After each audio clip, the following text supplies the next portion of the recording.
It is absolutely essential if you want to lead giants, if you want to slay dragons, if you want to build a great business, and if you want to really preserve the freedoms that we have in our country, to move people away from this unbelievably heinous lie about socialism. I refuse to stay in a victim mentality. I gotta stand and fight for my honor and my family. That's how I did it, cause that's how it had to be. So now I'm slaying dragons and I do it happily. I told them I refuse to be another casualty. I looked inside the dragon's eyes and then I told them casually, hi, I'm a dragon slayer and I got a dragon lair. I'm a golden slayer dragon and I'm gonna dragon there. I don't care, I ain't scared. Look inside my heart and there's a lion there. Conquering my dragons, I ain't fighting fair. Welcome to Durand On Demand. This is a special episode, and it's a necessary one. It's a kind of a funny thing. I personally would prefer not to have this episode and would like to believe that this is not the problem that it is, but it is a problem. There are a lot of people out there, and you know it because you might even be one, who believe that socialism and entrepreneurship work well together. And I'm not even talking about socialism and capitalism as a comparison, although that's going to bleed into the conversation. I'm actually literally just straight up talking about socialism and entrepreneurship. Why? Because I posted one time years ago on a whim, on a quip. I mentioned this in a short that I recently did. The only reason I did is we were actually looking for ways to just measure the algorithms in different social media in one of the companies I had, and we wanted to just post things to kind of measure this. So I just started doing these kind of short leadership, business-oriented things, and one of them was inspired by a person who asked the question. And so I answered the question, can you be both a socialist and an entrepreneur? It was a third-party question because somebody had asked him to ask the question. So I answered the question, and with a definitive no. Well, I got a pretty decent amount of feedback telling me that I don't know what entrepreneurship is, nor do I know what socialism is. And so I wanted to address a few of these things because they're a little bit funny, they're comical, but it's real. And so we have to talk about it because it is absolutely essential if you want to lead giants, if you want to slay dragons, if you want to build a great business, and if you want to really preserve the freedoms that we have in our country, to move people away from this unbelievably heinous lie about socialism. Now, I want to start by saying that the way I look at this is the lead balloon philosophy. And the lead balloon philosophy it's my own philosophy, but I'll share it with you, is that if you go to an expensive college and you have a physics professor that says lead balloons fly, and the students say to themselves, well, that doesn't seem right. But the teacher says, yes, no, they fly. Let me show you. And he pushes a lead balloon off a table and it falls.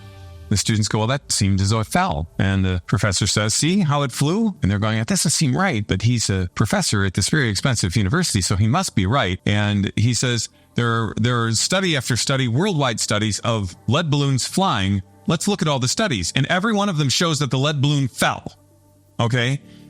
There's a huge difference between ignorance and willful stupidity. Ignorance is a person who is intelligent, could be intelligent, but just never learned something. They're ignorant of it. Now they learn it, they accept it, and now they have the wisdom and understanding and knowledge of what they learned. A willfully stupid person is a person who believes that a lead balloon will fly, even though every single study shows that it fails and it falls every single time. That is socialism. There's zero proof of it working. It has never worked. It's never worked in a country. It's never worked anywhere. But I'm going to be able to use one reason on the topic we're talking about to tell you why socialism and entrepreneurship can't work together. Let's just go to their definitions. The definition of entrepreneur. This is from dictionary. This is from Oxford, actually. A person who organizes and operates a business or businesses taking on greater than normal financial risks in order to do so. An owner. Person who starts a business. They carry the burden of this business. They own the business, or have partners who own the business. All right? Socialism. Because there is no definition of socialistic entrepreneur. Socialism, an organization which advocates the means of production, distribution, and exchange should be owned or regulated by the community as a whole. By definition, you can't be a socialist and entrepreneur. What is the argument? The argument that some of these people have in their posts is, what about a worker co-op? Or they say, what about Mark Zuckerberg? He's clearly a socialist. No, he's not. Check out this quote in his own words. I want to ask you a very simple question. Mr. Zuckerberg, are you a capitalist or are you a socialist? Congressman, I would definitely consider myself a capitalist. Thank you for that. So now that we've gotten past Mark Zuckerberg being a socialist, admittedly he's a capitalist, I want to talk about the worker co-op. Now, I want to lead by saying there's something called an ESOP. This is an employee-owned company. Some of the people who talk about worker co-ops talk about them as a democratic business. It's a democratic organization. And so they include a worker co-op, or excuse me, an ESOP in that. Okay. This is it's the desire to include something to make it look better than it actually is when it comes to socialistic movement. An ESOP is not a socialistic thing at all, not even close. In an ESOP, when you have an employee-owned organization, you usually have a vesting period. So you come into the organization, you're paid a certain amount, and over a period of time, you are vested some ownership of that organization. Did you know that Leading Giants has over 120 micro-learning modules from 4 to 19 minutes on entrepreneurship, communication, anything to maximize your influence? We are here to help you build the life of your dreams by maximizing your influence, growing a company, leading people at levels you've never led before. If you're in sales, having a greater opportunity for increased closing percentages and larger activity than you've ever had before. It's time now for you to jump in and join Leading Giants. All you have to do is press that button right down there. In order to access this, share with your friends, become a giant. We'll go slay some dragons. That ownership that you have vested and the profits that you receive at the end of the year, if there are distributions, are totally proportionate to the amount of the organization that you have vested into and that you own according to your income. So a person who might be a highly paid CEO is going to get paid way more than you are. They're going to receive more as a result of that. And it's going to be in relationship to the compensation that they have. This is not socialistic by any stretch of the imagination. The worker co-op is definitely under the banner of socialism. Why? Because it's owned by everybody equally. In the worker co-op, everyone has an equal vote, which is related to one of these silly ideas you see in the socialism that's trying to penetrate our society, saying you don't need bosses anywhere. Everyone can be equal. See, socialism, when it tries to creep into an organization or country, it seeps in through education, it seeps in through media, it seeps in through religion, it seeps in through all these different doorways. And one of those doorways is into business itself, to try to change business. So let's just look at worker co-ops, and we'll compare them to capitalism, the capitalistic entrepreneurship spirit that exists out here, and see which produces what. First of all, socialistic worker co-op is unnatural. It's unnatural because human beings want to strive. They want to have more. They want to accomplish, and they want to own something, not everything. In fact, when Fidel Castro took over Cuba and he stripped ownership from everyone, including the farmlands, he then said, hey, we all own the farmlands now. It's all ours. So I want everybody to wake up on Monday morning and go farm the fields so we can all have prosperity. And guess what happened? It didn't happen. Nobody went. Why? Because it doesn't work. Nobody does that. So what did he do? He forced people to do it. Now, still in the United States, and by the way, I'm talking about this particularly in the United States. If you want to give an example of things outside of the United States, we can. But the way those governments work and how they force certain things like co-ops and fund those things like here in New York and California, which fund co-ops, which is why you're going to find the largest percentage of them in New York and California. But there's a different relationship when the government itself kind of pushes these things down onto the people. We're still not in that area in the United States. So I'm talking specifically about United States and worker co-ops. You can look in your own, by the way. And if anybody wants to click on the comments and say, here are updated statistics, you're not using an apples to apples comparison, I'm interested in one thing, the truth. I'm not a socialist. Therefore, I'm not offended by the truth. I actually want the truth. If you are a lead balloon believing, Ivy League socialist believer, you are not going to believe what I have to say. You're going to just start posting all your negative comments right now, and they're going to be, yes, lead balloons fly. I'm not going to convince you. I know that. You're not my audience. The audience I'm trying to talk to are people who have not yet actually drank that Kool-Aid and can be influenced. Let's just break it down. So the first thing is, the co-op is not a natural thing. It's a forced thing in certain countries, but we're talking about the United States here. So because it is not forced in the United States, people don't desire it. Investors don't invest in it because it doesn't yield anything for the investor and because it's super slow. So let's get into that. Why is it slow? It has no no opportunity to make great decisions because you have to make decisions on consensus. You can't lead if you can't have a leader. If everyone is the leader, no one's a follower, and you can't get anything done. And if you do get something done, it's going to be slow, it's going to be low productivity, it's going to be poor quality products, and you're not going to attract people who want to become better in life. People want to become the best version of themselves. Don't go there. Now, they might naively go there because they were told through virtue signaling that they're a better person for doing this all sort of thing, and they're collective and whatnot. But at some point, they figure out this makes no sense, and they want to leave. So why? Well, let's just look at the dollars and cents. The latest statistics that I found on this do go back, I think, to 2021 or 2019, something like that. Whereas there's more current information on capitalism. Why? Because it works, so people want to study it more. But let's go back to what we learn on the co-ops. The average co-op worker earns $19.67 per hour. There are only 612 co-ops, known co-ops in the United States. Out of the tens of millions of entrepreneurial driven and run businesses, people just don't choose it. And when you constantly have to tell people like Americans and everybody else in the world, what you desire, which is to own and operate and build a business so you can have prosperity, is wrong. Clearly, these 612 people, and by the way, 88% of those were startups, I believe, in the past year.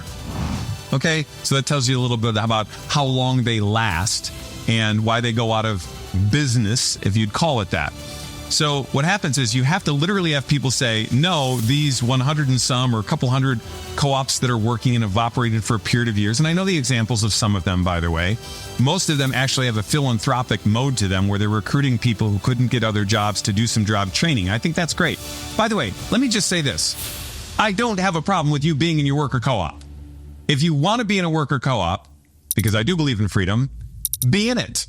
And if it gives you greater joy, enjoy it. Just don't tell the rest of us that it's better than entrepreneurship and capitalism, because it ain't. And when you have to force somebody to believe something that runs against human nature, statistically speaking, too, you would know. You would just simply know. Okay, so the average worker cooperative earns $19.67 per hour. Now, they tout that as that's 2 times what the federal minimum wage is. Okay, arguably. Now, Forbes Advisor, a recent article shows that in analyzing all the numbers, the average income, the average American worker earns $59,428 a year. Now, if you take the $19.67 that the worker co-op earns, that's $39,340 a year. That is to say, if they actually worked 50 weeks in a year. You're probably not finding that level of motivation in the worker co-op. And who's going to fire them? The group has to fire them. They need a consensus. So why not just be a little lazy? The average American worker earns $59,428 a year. The average co-op worker earns $39,340. Now, I had a hard time finding these statistics, but the average co-op worker then gets a $6,800 equally distributed profit to them. It would take theirs up to $45,000. Okay. If you look at the hourly wage of the American worker, it's $28.34 on average compared to $19.67%, almost 30% some better for the average American worker outside of a co-op. So clearly you don't earn as much there. Now they will try to mislead you and say you're earning twice the federal minimum wage. Yes, but everyone does. In other words, you can't shoot much higher than that. Why? Because they have a 2-to-1 ratio. Now, they'll criticize capitalism, and the free market because it'll have sometimes a 350% ratio where the CEO earns 350 times more than the average employee.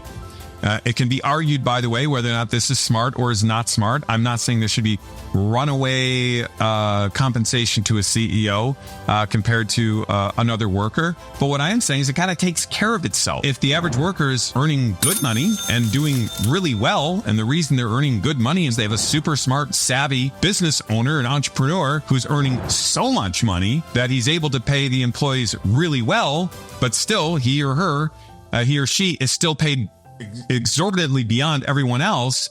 Well, there's a lot of good things that a person like that oftentimes does with their money. They're very charitable. They're starting new organizations and whatnot. I find it funny when I have not only employed many people at above average income, but I have made many people millionaires, many people multimillionaires, several people worth more than $10, $20 million because they've been a part of the organizations that I have started through risk and through leadership. And yet you'll have somebody comment that's never run a business, that's taken a course from somebody that's never run a business, that I don't understand entrepreneurship, and then they'll try to paint you in the light of basically kind of selfish or greedy, when in fact, that's not the case. You could actually choose to start an organization and earn less, and I've done that times too, where I distributed that to other people because I felt like it made sense and it was good and it was fair, even if I didn't have to do it. And what happened? I attracted more people because they liked that environment and that atmosphere. So a certain element, at least, of the essence of what is desired in the co-op is actually received in corporate America because the entrepreneur recognizes they would like to, out of their own accord, distribute a lot of that wealth and whatnot to the people who are participating. And why is that good? Because some companies aren't going to do it. Companies that aren't going to do it are going to lose great talent. The people who are doing it are going to get the better talent. But they can choose to do it.